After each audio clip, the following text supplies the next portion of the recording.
Hello बच्चों, MD sir Hindi medium में आप सभी का स्वागत है।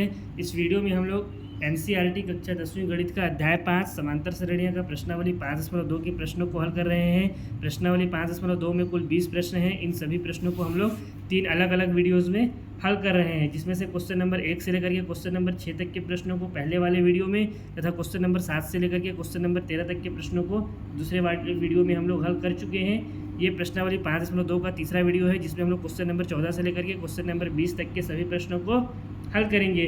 अगर आप लोग अभी तक प्रश्नावली 5.2 के पहले और दूसरे वाले वीडियो को नहीं देखे हैं तो पहले उन्हें देख लीजिए, उसके बाद इस वीडियो को देखिए, ताकि प्रश्नावली 5.2 के सभी प्रश्नों के हल आप लोगों को अच्छी तरह से समझ में आ जाए। तो आइए प्रश्नावली 5.2 के तीसरे वाले वीडियो को शुरू करते हैं, जिसमें हम लोग क्वेश्चन नंबर 14 से लेकर के क्वेश्चन नंबर 20 तक के प्रश्नों को हल करेंगे। क्वेश्चन नंबर 14 में हमको दिया हुआ है 10 और 250 के बीच में 4 के कितने गुणज हैं। अब यहाँ पे हमको दो चीज़ ध्यान देना है कि सबसे पहले क्या है कि जो हमारी संख्या होगी वो क्या होगी, 10 से लेकर के 250 के बीच की ही संख्या होनी चाहिए। और दूसरा चीज़ हमको क्या बोला है प्रश्न में, 4 के भी क्या होना चाहिए, वो गुणज होना चाहिए। यानी गुणज क्या हो जाएगा, ऐसी संख्या जो 4 के पहाड़ा में आती हो। अगर अब हम लोग 10 से 250 के बीच की संख्या अगर निकालें तो क्या क्या आ जाएगा, 10 हो जाएगा, 11 हो जाएगा, 12 हो जाएगा, इसी तरह से 13, 14, 15, 16, इसी तरह से ये क्रम आगे बढ़ता चला जाएगा। और लास्ट में हमारा क्या आएगा, 248, 249 और आखिर में हमारा आएगा क्या जी, 250 आएगा। अब हमको देखना है ये संख्या क्या है हमारी, 10 से लेकर के 250 तक की संख्या है। अब इसमें हमको क्या देखना है कि इसमें कौन कौन सी संख्या है जो कि क्या हो, हमारी 4 की गुणज हो। तो इसमें जो सबसे छोटा संख्या है जो 4 का गुणज है वो क्या होगा, 10 को अगर हम लोग देखें तो 10 4 का गुणज है। 4 के पहाड़ा में 10 आता है, नहीं आता है, तो ये हमारा नहीं होगा। 11 भी 4 के पहाड़ा में नहीं आता है, ये भी 4 का गुणज नहीं होगा। 12 10 जैसा दिख रहा है, इसको थोड़ा अच्छे से बनाता हूँ। 12 4 के पहाड़ा में आता है, 4 3 की 12, यानी ये हमारा क्या है, सबसे छोटा संख्या है 10 और 250 के बीच में जो क्या होगा, 4 का गुणज होगा। और इसी तरह से जो हमारा दूसरा संख्या है वो क्या हो जाएगा, 12 में 4 अगर हम लोग जोड़ देंगे तो क्या आ जाएगा हमारा, 16 आ जाएगा, 4 प्लस कर देंगे। इसी तरह से जो तीसरा संख्या आएगा वो क्या आएगा, इसमें 4 और जोड़ देंगे तो 20 आ जाएगा। इसी तरह से एक क्रम बढ़ता चला जाएगा और लास्ट में हमको संख्या क्या दिया है, 250 दिया है। अब अगर हम लोग देखें जो 250 है, ये 4 का गुणज है क्या, 250 को अगर हम लोग 4 से भाग देंगे तो कितना आ रहा है, 250 को अगर हम लोग 4 से भाग देंगे, 4 6 का 24, 1 बचा, 4 दूना 8, अभी भी हमारे पास क्या बच रहा है, 2 शेषफल बच जा रहा है, तो ये भी 4 का गुणज नहीं है। तो 249 को भी अगर हम लोग देखें तो 249 भी 4 का गुणज इसी तरह से नहीं है। 248 को अगर देखें तो 248 4 का गुणज है, कैसे है, 248 को अगर हम 4 से भाग देंगे तो कितना आ रहा है हमारा, 4 6 का 24, 4 दूना 8, यानी 4 का पहाड़ा को जब हम लोग 62 बार पढ़ेंगे तो हमारा क्या आ जाएगा, 248 आ जाएगा। तो हमारा जो सबसे बड़ा संख्या होगा 10 से लेकर के 250 के बीच में जो 4 का गुणज है वो क्या होगा, 248 होगा। तो इस तरह से जो हमारा एपी बनेगा, यानी जो हमारा समांतर श्रेणी बनेगा वो क्या बनेगा, समांतर श्रेणी सबसे पहले सबसे छोटा पद होता है, सबसे छोटा पद इसमें क्या है, 12 है, तो 12 हो जाएगा। इसके बाद क्या आएगा, इसके बाद 16 आ जाएगा। फिर उसके बाद जो हमारा तीसरा पद होगा वो क्या हो जाएगा, 16 में 4 जोड़ेंगे तो 20 हो जाएगा। इसी तरह से एक क्रम बढ़ता चला जाएगा और सबसे लास्ट वाला पद जो हमारा आएगा वो क्या आ जाएगा, 248 आ जाएगा। अब इसके बाद हम लोग क्या करेंगे, इस एपी को हम लोग हल कर देंगे। हम लोग को यहाँ पे क्या ज्ञात करना है, क्या प्रश्न में बोला है कितने गुणज है, यानी यहाँ पे हमको क्या ज्ञात करना है, एन ज्ञात करना है। तो पहले तो जो दिया हुआ है उसको हम लोग यहाँ पे लिख लेते हैं। सबसे पहले तो फॉर्मूला लिखिए आप लोग। हमारा फॉर्मूला क्या होता है, ए एन बराबर में ए प्लस एन माइनस 1 डी, यही हमारा फॉर्मूला होता है। इसमें हमारा ए एन क्या हो जाएगा, ए एन की जगह पे हम लोग 248 लिख सकते हैं। सबसे आखिर पद जो है वो हमारा क्या है, 248 है। हमारा ए यहाँ पे क्या हो जाएगा, 12 हो जाएगा। सबसे पहला पद 12 दिया है, एन क्या हो जाएगा, एन हमको ज्ञात करना है। और डी क्या हो जाएगा, डी हमारा क्या होता है, A2 माइनस में A1, A2 है 16 और A1 है 12, यानी 16 माइनस 12 करेंगे तो कितना आ जाएगा, 4 आ जाएगा। अब इन सब मान को क्या करेंगे हम लोग, उठा करके इस सूत्र में रख देंगे। तो ए एन की जगह पे हम लोग क्या लिख सकते हैं, 248, तो यहाँ पे हमारा हो गया 248 बराबर में ए की जगह में क्या लिख देंगे, 12 प्लस एन हमको ज्ञात करना है तो एन माइनस 1, और डी की जगह पे क्या लिख देंगे हम लोग, 4 लिख देंगे। अब इसको हम लोग और हल करेंगे तो क्या आ जाएगा हमारा, इसको यहाँ से 248 ये हो गया हमारा, बराबर में ये हो गया 12 प्लस 4 का n के साथ गुणा हो जाएगा तो ये हो जाएगा 4n, और 4 का माइनस 1 के साथ गुणा हो जाएगा तो ये हो जाएगा माइनस का 4। अब इसके बाद ये हल हम लोग उसको और करेंगे तो ये हो गया 248, 12 प्लस का है और 4 माइनस का है, यानी ये कितना हो जाएगा, प्लस का 8 हो जाएगा। तो ये हो गया 8 और ये प्लस का 4n। अब ये 8 इधर, सॉरी ये 4n होगा ना, ठीक है, 4n हो गया। अब ये 8 इधर प्लस में इधर आएगा तो माइनस में हो जाएगा, तो ये क्या हो जाएगा 248 माइनस में 8 बराबर 4n। ये 248 में 60 घटाएंगे तो हो जाएगा 240 बराबर में 4n। अब इस 4 से 240 को काटेंगे तो कितने बार में कटेगा, 60 बार में कट जाएगा, 4 छक्का 24 और ये 0 हो गया, यानी हमारा n कितना आ गया 60 आ गया।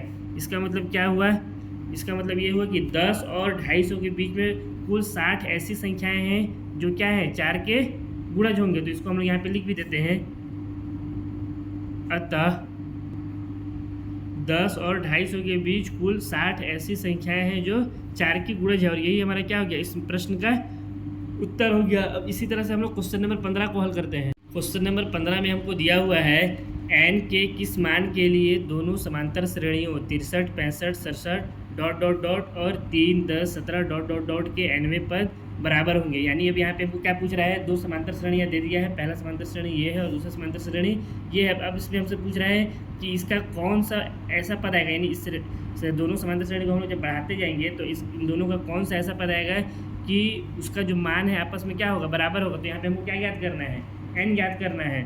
तो इसके लिए सबसे पहले आप लोग को डरने का बिल्कुल भी जरूरत नहीं है, जो जो दिया हुआ है पहले उसको हम लोग यहाँ पे लिख लेंगे। क्या क्या हमको दिया हुआ है, पहला समांतर श्रेणी ये दिया हुआ है तो हम लोग लिख देते हैं फर्स्ट एपी, यानी फर्स्ट समांतर श्रेणी। पहला एपी हमको क्या दिया हुआ है 63, 65 और 67। इसी तरह से ये श्रेणी आगे क्या है बढ़ता चला जा रहा है। और दूसरा समांतर श्रेणी हमको क्या दिया हुआ है, सेकेंड जो हमारा एपी है, सेकेंड एपी ये दिया हुआ है 3, 10 और 17। इसी तरह से ये भी आगे क्या है बढ़ता चला गया है। अब हमारा फार्मूला क्या होता है, सबसे पहले हम लोग फार्मूला को लिखेंगे। फार्मूला होता है हमारा an बराबर में a प्लस n-1 d, यही हमारा फार्मूला होता है। और यहाँ पे हमारा फार्मूला क्या होता है, दोनों में एक ही फार्मूला होगा, an बराबर में a प्लस n-1 d। अब एक चीज़ हम लोग को यहाँ पे ध्यान देना है कि जो पहला वाला समांतर श्रेणी है इसके लिए हम लोग ए को क्या मान लेते हैं, कैपिटल ए मान लेते हैं, और दूसरा वाला को हम लोग स्मॉल ए छोड़ देते हैं। तो यहाँ पे भी हमारा क्या हो जाएगा, ये भी कैपिटल ए हो जाएगा, और इस डी को भी हम लोग क्या करते हैं कैपिटल डी ले लेते हैं, ठीक है। ये भी हमारा क्या हो जाएगा कैपिटल डी, इसलिए इसको हम लोग ऐसा लिखें क्योंकि बाद में हम लोगों को कन्फ्यूज़न ना हो। तो पहला वाला समांतर श्रेणी के लिए हमारा ए एन क्या है, ए एन हमको अभी ज्ञात नहीं है तो इसको क्वेश्चन मार्क हमारा ए एन, ठीक है। और ए हमारा क्या है, पहला पद 63 है तो यहाँ पे हम लोग लिख देंगे 63।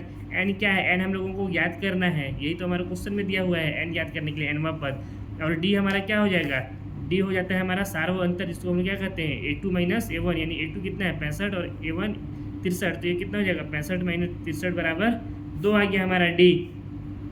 अब इन सब मानों को हम लोग क्या करेंगे, इस सूत्र में रख देंगे तो क्या हो जाएगा हमारा ए एन के बराबर में ए की जगह में क्या हो जाएगा 63 प्लस एन हम लोगों को ज्ञात नहीं है n-1, डी की जगह पे हम लोग लिख देंगे 2। तो यहाँ से हमारा ए एन कितना निकल के आ जाएगा 63 प्लस 2n माइनस का ये 2 हो जाएगा, 2 का एन के साथ गुणा हो तो 2n, 2 का माइनस 1 साथ गुणा हो तो 2 हो गया। अब इसको और हल करेंगे तो क्या हो जाएगा ए एन बराबर में 63 प्लस में है माइनस का ये 2 है तो ये कितना हो जाएगा 61 प्लस का 2n, ये हमारा इसका पहला समीकरण, ठीक है। अब उसके बाद हमको इसमें क्या बोला है, दूसरा वाला समांतर श्रेणी में क्या क्या दिया हुआ है, इसमें हमारा ए एन क्या हो जाएगा, ए एन हम लोगों को ज्ञात नहीं है, ठीक है, क्वेश्चन मार्क है ये हमारा। ए हमारा क्या है, पहला पद 3 है तो 3 लिख देंगे। एन क्या है, एन हम लोगों को ज्ञात करना है। और डी क्या है हमारा सार्व अंतर, a2 माइनस में a1 होता है, यानी यहाँ पे कितना हो जाएगा 10 माइनस में 3, ये कितना आ गया 7 आ गया। अब यहाँ पे इस सब मानों को हम लोग क्या करेंगे, इस सूत्र में रख देंगे तो हमारा क्या हो जाएगा सूत्र ए एन बराबर में ए की जगह रख देंगे हम लोग 3 प्लस n-1 और डी की जगह में रख देंगे 7। इसको हल करेंगे तो कितना आ जाएगा हमारा, ये हो जाएगा 3 प्लस 7n, 7 के n के साथ गुणा होगा, माइनस 1 के साथ 7 गुणा होगा तो होगा माइनस का 7। अब यहाँ से हमारा ए एन बराबर कितना आ गया, ये ए एन है, ए एन बराबर आ गया ये प्लस का 3 माइनस का 7, यानी ये कितना हो गया माइनस का 4 आ जाएगा ये, और प्लस का 7n, ये हमारा क्या आ गया इसका दूसरा समीकरण आ गया। अब प्रश्न में हमसे आगे क्या कह रहा है, प्रश्न में हमसे क्या बोल रहा है कि ये दोनों आपस में किस पद में बराबर होंगे, यानी यहाँ पे हमको क्या करना है, इसका एनवा पद हमको ज्ञात करना है, तो इसलिए क्या करेंगे इन दोनों को हम लोग आपस में बराबर कर देंगे। समीकरण 1 और समीकरण 2 को हम लोग आपस में क्या कर देंगे, बराबर कर देंगे। तो यहाँ पे हो जाएगा हम लोग का समीकरण 1 व 2 को बराबर रखने पर हमको तो यही यहाँ पे ज्ञात करना है ना कि एन के किस पद के लिए आपस बराबर होंगे, तो हम लोग क्या कर रहे हैं, इन दोनों को आपस में बराबर कर दे रहे हैं। तो यहाँ से हमारा क्या आ जाएगा, ए एन बराबर में ए एन हो गया, ये बराबर में ये हो गया। हम लोग को यही याद करना था ना कि ये दोनों आपस में कब बराबर होंगे। तो ए एन की जगह में हम लोग क्या लिख सकते हैं, 61 प्लस 2n लिख देंगे यहाँ पे, तो हो जाएगा 61 प्लस का 2n बराबर, और स्मॉल ए एन की जगह पे क्या लिख देंगे, -4 प्लस का 7n, तो यहाँ पे हो गया -4 प्लस का 7n।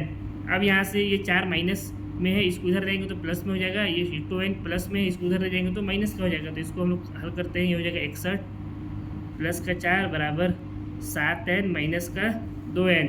यहाँ से 61 प्लस 4 कितना हो जाएगा, 65, और 7 में से 2 घटाएंगे तो ये हो गया हमारा 5n। ये 5 से 65 कट जाएगा, 5 एकम 5, 1 बचा, 5 3 15, 15 13 बार में 65 क्या हो जाएगा, कट जाएगा, 13 25 65 होता है, यानी हमारा जो n का वैल्यू आ गया वो कितना आ गया, 13 आ गया।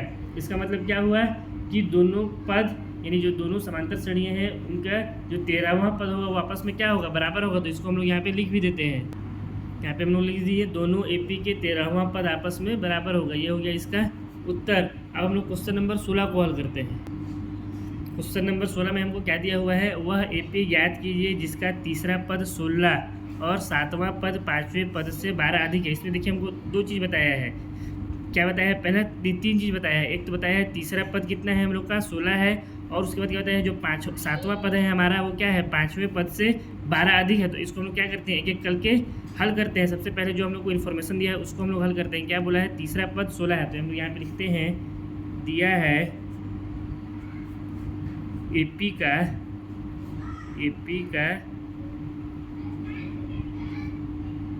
तीसरा पद 16 है। तो यहाँ से हमारा क्या हो जाएगा, ए हमको ज्ञात है नहीं तीसरा पद के लिए, एन हमारा यहाँ पे हो जाएगा 3, और ए एन हमारा 16 दिया है, डी भी हमको यहाँ पे ज्ञात नहीं है। हमारा फॉर्मूला होता है ए एन बराबर में ए प्लस एन माइनस 1 डी, यही होता है। यहाँ से ए एन हमारा 16 आ गया, तो ए एन की जगह पे हम लोग क्या लिख देंगे, 16 बराबर में ए की जगह पे हम लोग को ज्ञात नहीं है तो ए रहेगा, प्लस एन हमारा कितना है 3 है, तो 3 माइनस 1, और डी हमारा ज्ञात नहीं है तो ये डी एज इट इज उतार देंगे। अब इसको हल करेंगे तो कितना हो जाएगा, 16 प्लस ए, ये हो गया प्लस का 2d। अब यहाँ से अगर ए का वैल्यू हम लोग ज्ञात करें तो ए बराबर कितना हो जाएगा, सॉरी ये बराबर है ना, ए बराबर आ जाएगा यहाँ से 16 माइनस का 2d हो जाएगा।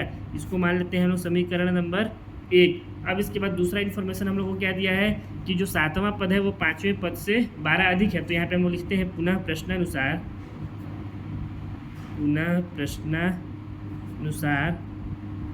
दिया है, क्या दिया हुआ है हमको, 7वां पद 5वें पद से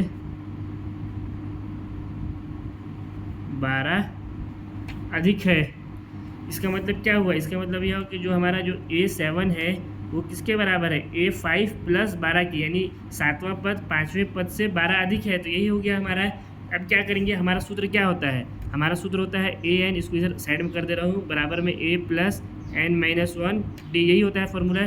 तो 7वें पद के लिए AN की जगह पे हम लोग क्या लिख सकते हैं, A7 लिख सकते हैं, और N की जगह में 7 लिख सकते हैं। तो इसको हम लोग लिख देते हैं। यहाँ पे क्या हो जाएगा हम लोग का, ए तो हमारा AN क्या हो गया, AN हमारा यहाँ पे ए जो 7 है ये AN ही हो गया।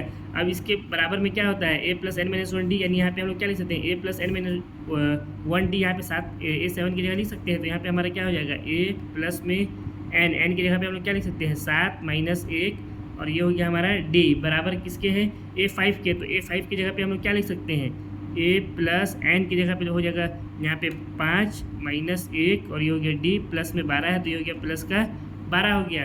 अब इसके बाद जब हम लोग इसको हल करेंगे तो क्या आ जाएगा हमारे यहाँ से, ए हो गया ये प्लस 7 में से 1 माइनस हो तो ये हो गया 6d, बराबर में ये हो गया हमारा ए, और ये हो गया 5 में से 1 माइनस करेंगे तो प्लस का 4d, और प्लस में 12 हम लोगों को दिया हुआ है। अब इसके बाद जब हम लोग इसको हल करेंगे तो क्या हो जाएगा, ये इस a और इस 4d को इस तरफ लेंगे पक्षांतर करके, तो यहाँ पे हो जाएगा ये a पहले से दिया हुआ था प्लस 6d, इस a को इधर पक्षांतर करेंगे तो ये हो गया माइनस a, इस 4d को इधर पक्षांतर करेंगे तो हो जाएगा माइनस का 4d, बराबर कितना हो गया हमारा, इधर 12 बच गया। ये a प्लस का है, ये माइनस का, ये आपस में कट गया, यहाँ पे 6d है, यहाँ पे माइनस का 4d है, तो 6 में से 4 माइनस करेंगे तो होगा 2d बराबर में आ गया 12, यानी यहाँ से हम लोग का d का वैल्यू कितना निकल गया, 2 से 12 कट गया, 6 बार में d हमारा आ गया 6। अब इस d के वैल्यू को हम लोग क्या करेंगे, जो हमारा समीकरण नंबर 1 था इसमें रख देंगे, तो इसमें से हम लोग क्या मिल जाएगा, a का वैल्यू ज्ञात हो जाएगा।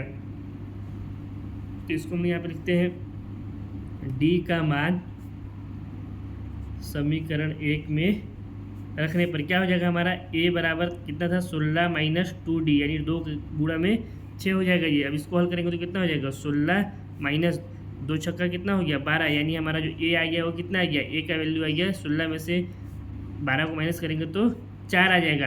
अब देखिए हमारा यहाँ पे a भी आ गया है और d भी आ गया है, तो इसके सहायता से हम लोग AP नहीं बना सकते हैं क्या। हमारा AP क्या होता है, जो हमारा AP होता है वो पहला पद a आता है, तो पहला पद हमारा क्या हो जाएगा, यहाँ पे 4 हो जाएगा। फिर उसके बाद क्या होता है, उस पर प्लस किसको करते हैं हम लोग, d को प्लस करते हैं, तो यहाँ पे क्या हो जाएगा, a में हम लोग कितना प्लस कर देंगे, 6 प्लस कर देंगे इसमें, तो कितना आ जाएगा 10 आ जाएगा। इसी तरह से फिर 10 में हम लोग फिर से 6 प्लस कर देंगे अगर, तो कितना आ जाएगा 16 आ जाएगा। इसी तरह से ये क्रम आगे क्या होगा, बढ़ता चला जाएगा। तो हमको यहाँ पे क्या बताना था, क्वेश्चन नंबर जो 16 था इस पर हमसे क्या पूछ रहा था, AP का तीसरा पद 16वें, बस हमको यहाँ पे AP याद करना है और इसको हमको कुछ नहीं बताना है। तो यही हमारा क्या हो गया, इसका उत्तर हो गया। इसके आगे भी आप लोग लिख सकते हैं, इसमें अगर और हम लोग प्लस 6 कर देंगे तो 16 और 6 कितना हो जाएगा, 22 हो जाएगा। इसी तरह से ये पद आगे बढ़ता जाएगा, यही हो गया इसका आंसर। अब हम लोग क्वेश्चन नंबर 17 को हल करते हैं। क्वेश्चन नंबर 17 हमारे सामने दिया हुआ है, इसमें हमसे क्या कह रहा है, AP हमको दिया हुआ है 3, 8, 13 डॉट डॉट डॉट, आखिरी पद से कितना है 253। इसमें हमसे कह रहा है मैं अंतिम से 20वां पद याद कीजिए, यानी यहाँ अंतिम में हमारा पद क्या है 253, इससे कहीं पे इधर कुछ ना कुछ 20वां पद होगा, यहाँ पे उस पद को हम लोग को क्या करना है, याद करना है, 20वां पद को याद करना है। तो इसको कैसे याद करेंगे, इस तरह से प्रश्न कभी भी आएगा ना कि अंतिम से कोई भी पद याद करने के लिए, तो जो हमको दिया हुआ श्रेणी रहता है AP, उसको हम लोग क्या करते हैं, उल्टा कर देते हैं। तो यहाँ पे हम लोग क्या करेंगे, AP बराबर लिखेंगे, इसको पहले क्या है लिखेंगे, सबसे लास्ट क्या है 253, तो 253 को सबसे पहले लिखेंगे। उसके बाद क्या आएगा, इसके पहला पद हम लोग का जो रहता है, दूसरा पद क्या होता है A2 बराबर में हम लोग क्या लिखते हैं, जो अंतिम A1 प्लस D यही होता है, D के बराबर में D बराबर होता है A2 माइनस में A1 होता है। तो यहाँ से A2 बराबर क्या हो जाएगा, A1 प्लस D हो जाएगा। तो यहाँ पे हमारा A1 कितना है 253 और प्लस D, यहाँ पे हम लोग को D तो मालूम नहीं है, तो D हम लोग कैसे याद करेंगे, इसमें से D याद करेंगे। यहाँ पे अगर हम लोग D देखें तो क्या है, यहाँ पे हम लोग का D A2 माइनस A1, यानी 8 माइनस 3 करेंगे, 8 माइनस 3 तो हमारा कितना आया 5 आया। ये कब आया, जब हमारा जो श्रेणी था ये सीधा था। अब हम लोग श्रेणी को उल्टा कर देंगे तो यहाँ पे हमारा 5 की जगह पे क्या हो जाएगा, -5 हो जाएगा। कैसे होगा -5, अभी यहाँ पे हमारा 3 क्या था, पहले था, लेकिन जब इसको हम लोग उल्टा करके लिखेंगे तो कैसे हमारा श्रेणी आएगा, पहले 13 आएगा, फिर 8 आएगा, फिर 3 आएगा, इस तरह से हमारा श्रेणी बनेगा। तो इसमें से जो हम लोग इन दोनों में से D जब याद करेंगे तो क्या हो जाएगा, 3 - 8 होगा, तो 3 - 8 -5 आएगा। तो इसी चीज़ को यहाँ पे हम लोगों को करना है। तो यहाँ पे हमारा कितना है 253, तो 253 में जब हम लोग -5 को जोड़ेंगे, 253 में जब -5 जोड़ेंगे तो कितना हो जाएगा, यानी 253 में हमारा क्या होगा, 5 घट जाएगा, माइनस प्लस माइनस हो जाएगा, तो ये हमारा हो जाएगा 248 हो जाएगा। तो हमारा जो दूसरा पद आएगा इसका वो कितना हो जाएगा 248। इसी तरह से जो तीसरा पद आएगा तो फिर क्या करेंगे हम लोग, यहाँ पे -5 हुआ है तो फिर से -5 हो जाएगा, तो ये कितना हो जाएगा हमारा 248 से 5 माइनस करेंगे तो 243 हो जाएगा। इसी तरह से ये क्रम क्या होगा, आगे बढ़ता चला जाएगा और लास्ट में हमारे पास फिर क्या आ जाएगा, पहले 13 आएगा, फिर 8 आएगा, यहाँ पे 5, यहाँ पे भी माइनस हुआ है, उसके बाद अंतिम में 3 आएगा। अब इस श्रेणी से हम लोग क्या करेंगे, इस श्रेणी से हम लोग सामने से 20वां पद ज्ञात कर लेंगे, तो वही हमारा क्या हो जाएगा, इसका उत्तर हो जाएगा। तो यहाँ पे हम लोग का जो फॉर्मूला होता है क्या होता है, an बराबर में a प्लस n-1 d, यही फॉर्मूला होता है। इसमें से हमको क्या क्या दिया हुआ है, इसमें हमारा a क्या हो जाएगा, a हमारा पहला पद है 253, तो a की जगह हम लोग सकते हैं 253, और n हमारा कौन सा पद याद करना है, 20वां पद याद करना है, तो n की जगह पे हम लोग लिखेंगे 20, और d हमारा क्या हो जाएगा, d हम लोग यहाँ पे कितना याद किए हैं -5, 253 में से 248 आ गया है दूसरा पद, यानी क्या हुआ 5 घट गया, यानी d हमारा कितना हो गया -5 हो गया। अब हमको इसमें क्या याद करना है, इसमें हमको 20वां पद याद करना है, यानी an याद करना है। क्या याद करना है, an, तो an की जगह पे हम लोग क्या लिख सकते हैं a20, और a20 क्या है अभी हम लोग को पता नहीं है, इसलिए यहाँ पे हम लोग क्वेश्चन मार्क लगा देते हैं। इन सब मानों को हम लोग क्या करेंगे, इस सूत्र में रख देंगे। तो an की जगह पे हम लोग क्या लिख सकते हैं, a20 लिख सकते हैं, यानी a20, तो an की जगह पे हो गया a20 बराबर a की जगह में हमारा पहला पद क्या है श्रेणी का 253, तो यहाँ पे हो जाएगा 253 प्लस n-1 d, n की जगह पे कितना हो जाएगा 20 - 1, और d हमारा है -5। अब इसको हल करेंगे तो ये कितना हो जाएगा, यहाँ से a20 बराबर हो जाएगा 253 ये हो गया, और ये हो गया प्लस का 19 गुणा में माइनस का 5 हो गया, ये 5 माइनस में है तो अब 19 इंटू 5 करेंगे तो कितना हो जाएगा हम लोग का, पहले इसको हम लोग हल करेंगे अगर आगे, तो ये कितना हो जाएगा 253 ये हो गया, और यहाँ पे प्लस है और यहाँ पे माइनस है, तो जब प्लस 19 का माइनस 5 के साथ गुणा हो तो ये माइनस में हो जाएगा, और 19 पचे कितना हो जाता है, 19 पचे हो जाता है 95। अब यहाँ पे हम लोग जब 253 में से जब 95 को घटाएंगे तो कितना आ जाएगा, 253 में से 95 को घटाएंगे तो हम लोग का हो जाता है 148, यानी जो हमारा 820 का वैल्यू आया वो कितना आ गया 148 आ गया। यानी इस श्रेणी में जब हम लोग ये जो हमारा श्रेणी दिया हुआ है इसमें जब हम लोग पीछे से अंतिम से जब 20वां पद ज्ञात करेंगे तो कितना आ जाएगा 148 आ जाएगा। उसी चीज़ को हम लोग यहाँ पे ज्ञात कर लिए, ये हो गया हमारा आंसर। सॉरी 148 नहीं होगा, 158 होगा, कितना हो जाएगा 158 हो जाएगा। अब हम लोग क्वेश्चन नंबर 18 को हल करते हैं। क्वेश्चन नंबर 18 में दिया हुआ है किसी एपी के चौथे और 8वें पदों का योग 24 है, 6वें और 10वें पदों का योग 44 है, इस एपी के प्रथम 3 पद ज्ञात कीजिए।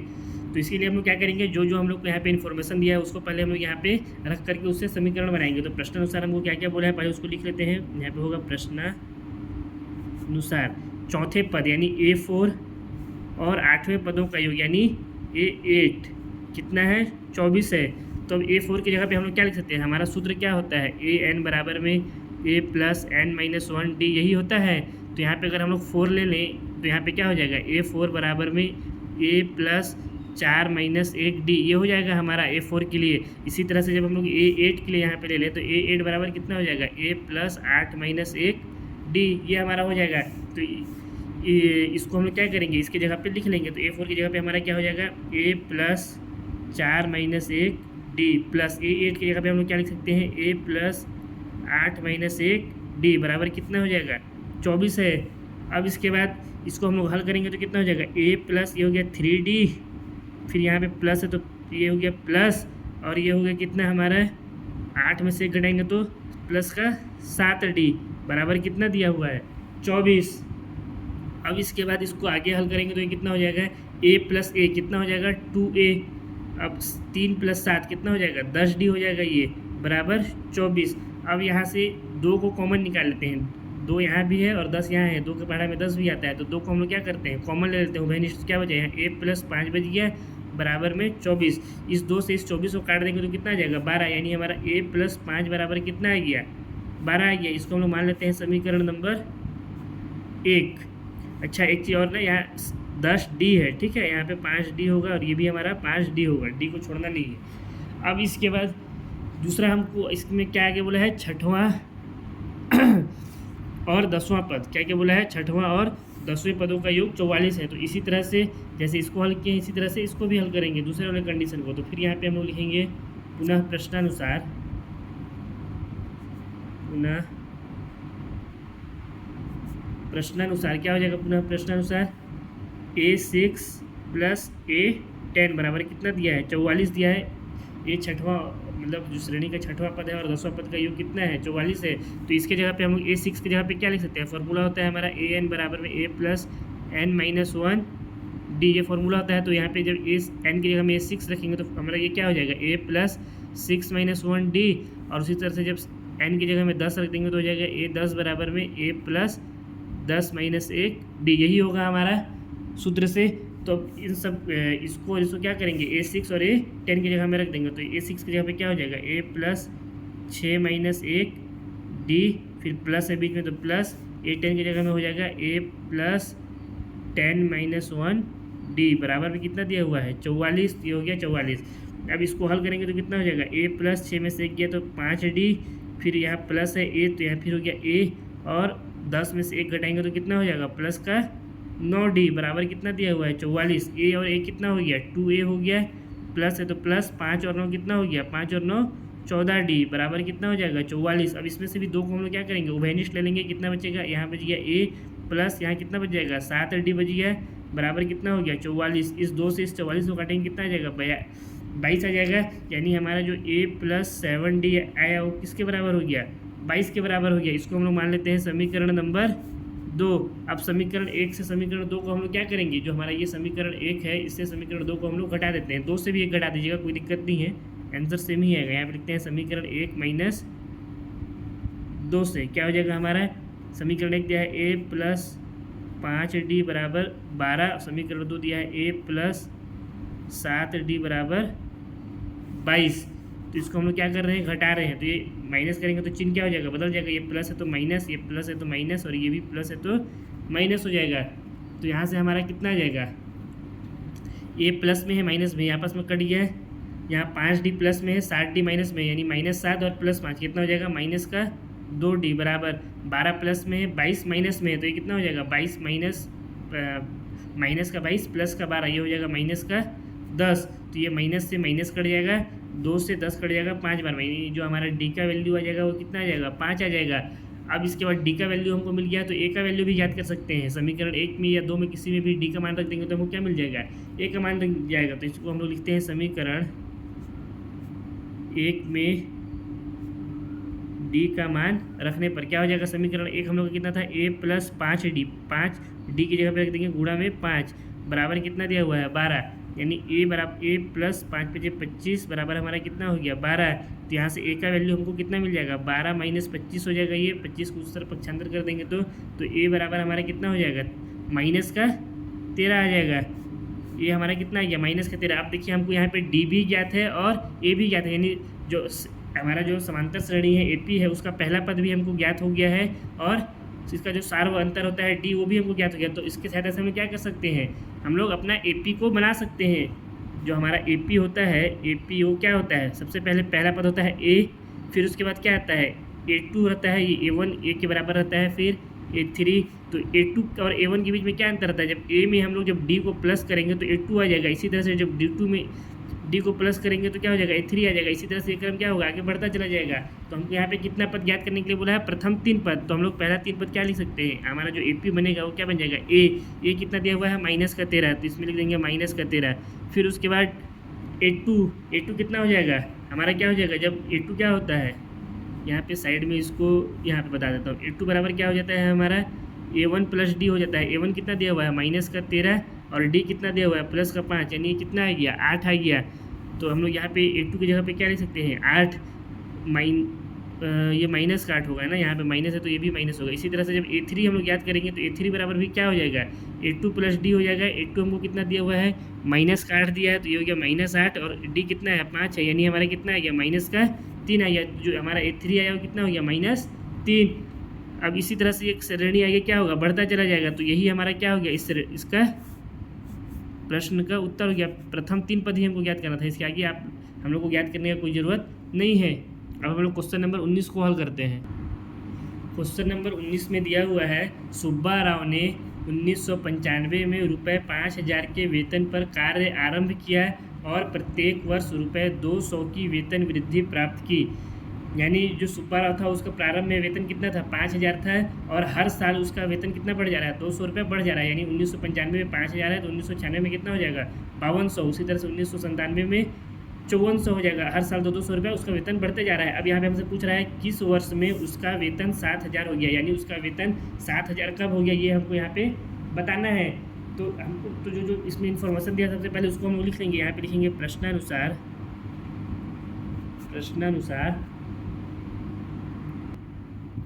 सुब्बा राव का प्रारंभ में वेतन ₹5000 था और प्रत्येक वर्ष 200 रुपये की वृद्धि हो रही है। तो इस स्थिति में हमारा जो एपी बनेगा, यानी जो समांतर श्रेणी बनेगा, वो क्या बन जाएगा, सबसे पहले कितना था 5000, तो यहाँ पे हो जाएगा 5000। फिर इसमें क्या करेंगे हम लोग, 200 ऐड कर देंगे, तो हमारा दूसरा जो आएगा वो क्या आ जाएगा, 5200 आ जाएगा दूसरा पद। फिर तीसरा पद क्या हो जाएगा, इसमें फिर 200 हम लोग जोड़ देंगे तो 5400 आ जाएगा, यानी तीसरे साल उसका वेतन कितना हो जाएगा, 5400। इसी तरह से चौथे साल भी क्या हो जाएगा, इसमें 200 हम लोग जोड़ देंगे, और ये श्रेणी क्या होगा, चलता जाएगा आगे तक, डॉट डॉट डॉट डॉट, और अंतिम में हमको वेतन कितना मिल रहा है, मतलब सुब्बा राव को यहाँ पे 7000 मिल रहा है। तो यहाँ पे पूछ रहा है कि इसको 7000 वेतन कौन से साल में मिलेगा, किस साल में मिलेगा, ये कितना वर्ष बाद मिलेगा, ये हमको यहाँ पे बताना है। तो यहाँ पे अब हम लोग देखिए हम लोग का एपी ये बन गया है। अब इसमें हम लोग को क्या क्या दिया हुआ है, ए बराबर हमारा क्या हो जाएगा, यहाँ से 5000 हो जाएगा, और एन हमारा कितना हो जाएगा, एन हमको यहाँ पे ज्ञात करना है, यही तो हमको बताना है कि किस वर्ष में, यानी एन हमको यहाँ पे क्या करना है, ज्ञात करना है। और क्या हो जाएगा यहाँ से हमारा डी क्या होता है, 82 माइनस A1, यानी 5200 में 5000 माइनस करेंगे तो कितना आ रहा है, 200 आ रहा है। यही तो हमारा सब जगह डी है, अंतर सार्वंतर 200 है। और क्या है हमारा एन हमारा कितना हो जाएगा, सबसे अंतिम में कितना उसको वेतन मिल रहा है, 7000 मिल रहा है, तो यही उसका क्या हो गया, इसका एन हो गया। इस सब जो मान है इसको क्या रखेंगे हम लोग, सूत्र में रख देंगे। सूत्र क्या होता है, एन बराबर में A प्लस n-1 डी, ये सूत्र होता है। इस सूत्र में एन की जगह पे रख देंगे 7000 बराबर ए की जगह में रख देंगे 5000 प्लस एन की जगह में एन ही रहेगा -1, डी की जगह में कितना हो जाएगा, 200 हो जाएगा। अब इसको हम लोग क्या करेंगे, हल कर देंगे। इसको हल करेंगे तो क्या हो जाएगा, ये है हमारा 7000, इस 5000 को इधर अभी रहने देते हैं इधर ही, ठीक है। ये हो गया 5000 प्लस ये 200 का एन के साथ गुणा होगा तो ये हो जाएगा 200n, 200 का -1 के साथ गुणा हो जाएगा तो ये हो गया माइनस का 200। अब इसके आगे क्या हो जाएगा, ये हो गया हमारा 7000 बराबर 5000 में से 200 माइनस करेंगे तो कितना हो जाएगा, ये 4800 हो जाएगा प्लस 200n, ये एज इट इज़ उतर जाएगा। अब ये 4800 प्लस में इधर आएगा तो किस में हो जाएगा, माइनस में हो जाएगा, तो ये हमारा क्या हो जाएगा 7000 माइनस 4800 बराबर 200n। 7000 में 4800 घटाएंगे तो कितना आ जाएगा, 2200 हो जाएगा। तो यहाँ पे लिख देंगे हम लोग 2200 बराबर 200n।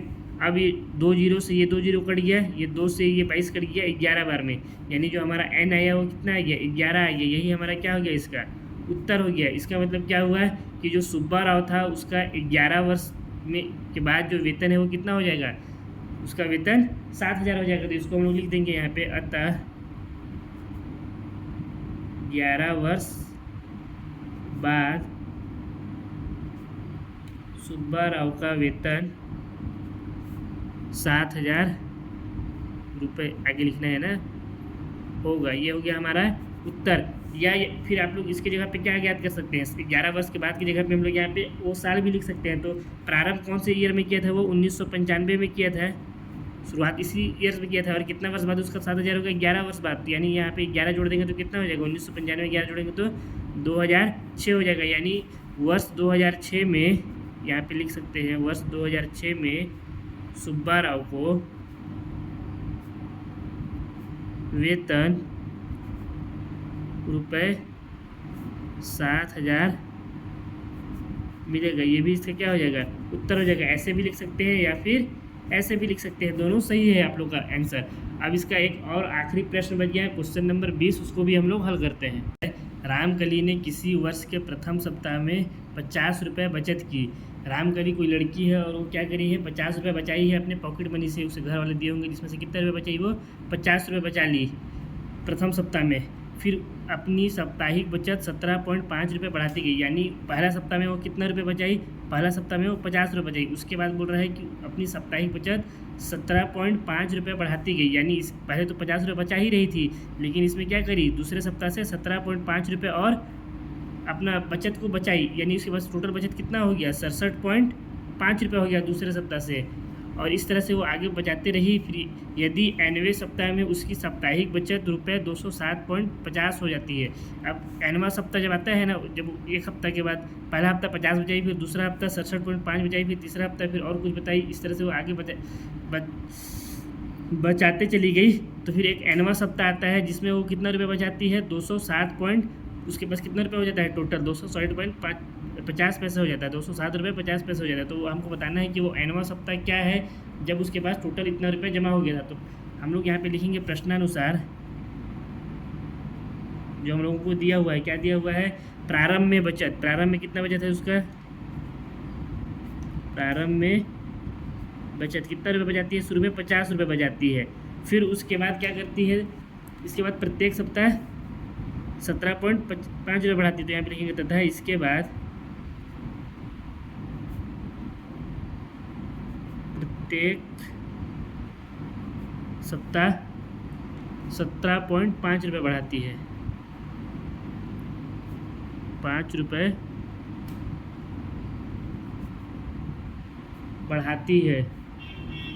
तो इस स्थिति में जो हमारा एपी बनेगा वो क्या बन जाएगा, इस स्थिति में एपी जो बनेगा, पहला सप्ताह में कितना था, 50 था। फिर इसके बाद क्या कर रही है, 17.5 रुपये इसमें और बढ़ाते जा रही है, यानी 17 रुपये 50 पैसे इसमें और जमा कर रही है। तो 50 में जब 17 रुपये 50 पैसे जोड़ेंगे तो कितना हो जाएगा 67 रुपये 50 पैसे। फिर तीसरा सप्ताह जब आएगा तो फिर उसमें 17 क्या करेगी ये 50 पैसे और जमा कर लेगी, तो फिर ये कितना हो जाएगा 92 रुपये हो जाएगा। फिर इसी तरह से ये क्रम आगे चलता जाएगा और एक समय ऐसा आया कि उसके पास टोटल कितना रुपये जमा हो गया 207 रुपये और 50 पैसे उसके पास टोटल जमा हो गया। तो इस समांतर श्रेणी को हम लोग क्या करेंगे, इसको हम लोग हल कर देंगे तो हम लोग क्या मिल जाएगा n मिल जाएगा। तो हमारा जो सूत्र होता है क्या होता है an बराबर में a प्लस n-1 डी, यही हमारा फॉर्मूला होता है। अब इसमें अगर हम लोग देखें तो हमारा a बराबर क्या हो जाएगा, इसमें a हमारा पहला प्रारंभिक क्या है पद 50 है, उसके बाद n हमारा क्या हो जाएगा n हम लोगों को ज्ञात करना है, d कितना हो जाएगा, हर जगह दोनों पदों के बीच में अंतर कितना आ रहा है 17.5 यानी हमारा जो d हो जाएगा कितना हो जाएगा 17.5 हो गया, यानी 50 पैसे। यहाँ पे 0 लिखेंगे तो भी कोई दिक्कत नहीं है, नहीं लिखेंगे तो भी उससे कोई दिक्कत नहीं है। और हमारा यहाँ पे an कितना आ रहा है, an हमको कितना दिया हुआ है 260.50 पैसे, 207 रुपये और 50 पैसे दिया है जो आखिरी पद है हमारा। अब इन सब मान को हम लोग क्या करेंगे, उठा करके इस सूत्र में रख देंगे। तो हमारा कितना आ जाएगा an की जगह में लिख देंगे 207.50, तो यहाँ पे हो गया 207.50 बराबर एक की जगह में हम लोग कितना लिख देंगे, एक की जगह में 50 लिख देंगे तो ये हो गया 50 प्लस n हम लोगों को ज्ञात करना है, n-1 सही उतर जाएगा और d की जगह पे कितना लिख देंगे 17.5 लिख देंगे। अब इसको आगे हल करेंगे तो कितना हो जाएगा, ये हो गया 207.50 बराबर 50 प्लस 17.5 का n के साथ गुणा होगा तो कितना हो जाएगा, ये हो गया 17.5n माइनस, यहाँ -1 के साथ गुणा होगा तो ये हो जाएगा -17.5। अब 50 में से 17.5 को घटा देंगे हम लोग तो कितना आ जाएगा, ये आ जाएगा हमारा 32.5 आ जाएगा। 50 से 17.5 को घटाएंगे तो 32.5 आ जाएगा, ये हो गया प्लस का 17.5n और इधर हमारा कितना है 207.50 भी इसको लिख सकते हैं या सिर्फ 5 भी लिखेंगे तो कोई दिक्कत नहीं है, 0 को नहीं भी लिखने से कोई फ़र्क नहीं पड़ता है, ये अभी भी 50 ही कहलाएगा। ठीक है, इसका जब 10 हो जाएगा तो पूरा 1 रुपया हो जाएगा, ये यहाँ पे 50 से लिख भी देते हैं वरना आप लोग कन्फ्यूज हो जाइएगा। अब इसके बाद ये 32.5 इधर प्लस में इधर आएगा तो माइनस में हो जाएगा, तो यहाँ पे हो जाएगा 207.50 माइनस में 32.5 बराबर 17.5। अब जब 207.50 में से 32.5 को हम लोग घटाएंगे तो कितना आ जाएगा, यहाँ पे हम लोग घटा देते हैं 207.50 और यहाँ पे कितना है 17.5, यानी इसके नीचे कुछ नहीं है, यानी यहाँ भी क्या है 0 छिपा है, 0 में से 0 माइनस किया तो 0 हो गया, 5 में से 5 माइनस किए 0 हो गया, ये यानी हमारा कितना हो गया पूरा 0। 7 में से 7 माइनस किया तो ये भी 0 हो गया और 10 में से 1 माइनस किया तो ये हो गया 9 और ये हो गया 1, यानी हमारा कितना आ गया 190 आ गया। हो गलत क्या हो गया, ये 117 पॉइंट, ये क्या है n है, तो हम लोग 260 में 50 में 32.100 घटाएंगे ना, ये गलत हो गया। ठीक है, 207.50 में 32.5 को हम लोग को घटाना है, 32.5, इसके बाद 0 है, 0 ये भी 0 हो गया, माइनस किया तो 7 में से 2 गया, ये बचा 5, 10 में से 3 गया बचा 7, ये 1, कितना गया हमारा टोटल 175 आ गया ये। और इधर कितना है 17.5n है। अब इस 17.5 को इधर रहेंगे तो इसके भाग में हो जाएगा, यानी हमारा n कितना हो जाएगा 175 बटे में 17.5 हो गया। इसको हम लोग और क्या लिख सकते हैं 1750 बटे में 175 लिख सकते हैं। जितना भी दशमलव के बाद संख्या आता है उसको जब दशमलव हटाते हैं तो ऊपर में उतना 0 ऐड हो जाता है, तो 175 दाम कितना हो जाएगा 1750 हो जाएगा, यानी हमारा जो n का वैल्यू आया वो कितना आ गया 10 आ गया।